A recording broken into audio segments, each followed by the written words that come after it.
வணக்கம் நண்பர்களே. இன்றைக்கி நம்ம என்ன பார்க்க போகிறோம்னு பார்த்தீங்கன்னா, இன்றைக்கி சேப்பங்கிழங்கு இருக்கு இல்லையா, அதை வச்சு நம்ம ஒரு மசாலா தான் பண்ண போகிறோம். இது வந்து சாம்பார் சாதம், ரசம் சாதம், அப்புறம் வந்து இந்த நம்ம லெமன் ரைஸ், புளி ரைஸ் அதெல்லாம் பண்ணுவோம் இல்லையா, அதுக்கும் ரொம்ப நல்லாயிருக்கும். அப்புறம் சப்பாத்தி ரொட்டி கூட ரொம்ப நல்லாயிருக்கும். வாங்க எப்படி பண்ணலான்னு பார்க்கலாம். நம்ம கொஞ்சம் வந்து இந்த மாதிரி சைஸில் இருக்கிற அளவுக்கு சேப்பங்கிழங்கு வாங்கிக்கோங்க. அதை வந்து நல்லா கழுவிட்டு ஒரு விசில் வரைக்கும் நீங்கள் வந்து விசில் விட்டு இறக்குனாலே போதும், இல்லைனா ரொம்ப குழஞ்சி போயிடும்.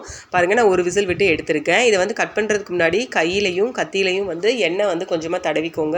அப்போ இந்த கையெல்லாம் அரிக்காமல் இருக்கும், அதே மாதிரி கையிலையும் கொஞ்சம் ஒட்டாமல் இருக்கும்.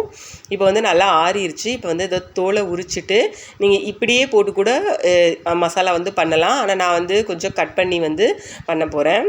பாருங்கள், இந்த மாதிரி வந்து சைஸில் வந்து கட் பண்ணிக்கலாம். ஆனால் இதோட டேஸ்ட் வந்து உண்மையிலே ரொம்ப சூப்பராக இருக்கும் நம்ம பண்ணதுக்கப்புறம். இப்போ வந்து கடாயில் எண்ணெய் விட்டுக்கலாம். நான் வந்து கடுகு எண்ணெய் விடுறேன். நீங்கள் என்ன யூஸ் பண்ணுவீங்களோ அந்த எண்ணெய் விட்டுக்கோங்க. எண்ணெய் வந்து நல்லா காஞ்சதுக்கப்புறம் ஓமம் இருக்கும் இல்லையா, அது வந்து கொஞ்சம் போட்டுக்கலாம். அதுக்கடுத்து ஜீரகம், அதுவும் வந்து கொஞ்சம் போட்டு நல்லா பொரிஞ்சதுக்கப்புறம் நான் நல்லா ஒரு பெரிய வெங்காயம் இருக்கு இல்லையா, அது வந்து சின்னதாக கட் பண்ணி வச்சுருக்கேன். அதோட 2 பச்சை மிளகாயும் போட்டு இதோட நல்லா வந்து வதக்கி விட்டுருங்க. கொஞ்சம் நல்லா வந்து வதங்கணும் வெங்காயம்.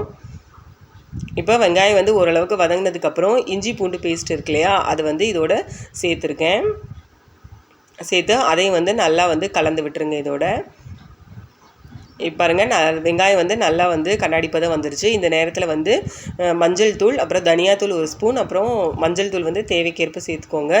அதையும் போட்டு நல்லா வந்து வதக்கிக்கோங்க, கருகக்கூடாது.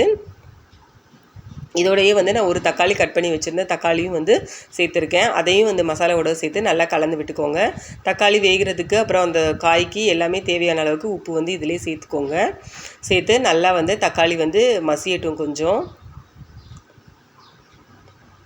இப்போ தக்காளி வந்து ஓரளவுக்கு மசிஞ்சிருச்சு. இந்த நேரத்தில் வந்து கொஞ்சமாக கரம் மசாலா, அப்புறம் நான் வந்து இந்த ஆம்ச்சூர் பவுடர் இருக்கும் இல்லையா, அந்த மாங்காய் தூள், அது வந்து சேர்த்துருக்கேன். உங்கள்கிட்ட மாங்காய் தூள் இல்லை அப்படின்னா நீங்கள் லாஸ்ட்டில் வந்து கொஞ்சமாக புளி கரைசல், அப்படி இல்லைன்னா லெமன் ஜூஸ் கூட புழிஞ்சிக்கலாம். இல்லைனா வந்து இந்த தொண்டையில் வந்து கொஞ்சம் அரிக்கிற மாதிரி இருக்கும் இல்லையா, அது வராமல் இருக்கும்.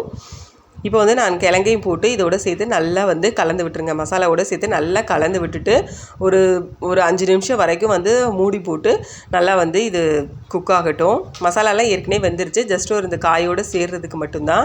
இது வந்து கொஞ்சமாக கஸ்தூரி மேத்தி இருக்கு இல்லையா, அதை வந்து தனியாக போட்டு கொஞ்சம் ட்ரை ரோஸ்ட் பண்ணி இதோட வந்து சேர்த்துக்கோங்க. ஃப்ளேவர் வந்து ரொம்ப சூப்பராக இருக்கும்.